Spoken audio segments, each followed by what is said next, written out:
ඊට පස්සේ කියනවා යම්සේ චෝලනී බ්‍රහ්මදත්ත රජුරෝ කේවට්ටාචාරීන්ගේ අවවාදයේ සිට ඒ වේදේහ රජුරුවන් තබා සෙසු සියලු දඹදිව රජදරුවන් තමන් නතු කළේ.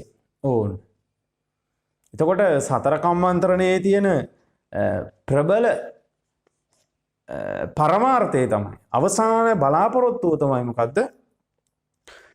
චෝලනී බ්‍රහ්මදත්ත රජුරුව කේවට්ටාචාරින්ගේ අවවාදයෙන් පිළි අරගෙන අවසානයේදී වේදේහ රජුරුවන්, ඒ කියන්නේ මහෞෂධ පඬිතුමා හිටපු නුවර හැරෙන්න අනිකුත් සියලුම රාජධානි ටික අල්ල ගන්න. එතකොට බලන්න දැන් අපිට බැරි වෙලා හරි අපෙන් අහන්න පුළුවන්. මේ බ්‍රහ්මදත්ත රජතුමා සහ කේවට්ටාචාරීන් අතර ඇති වූ සතර කම්මන්තරණය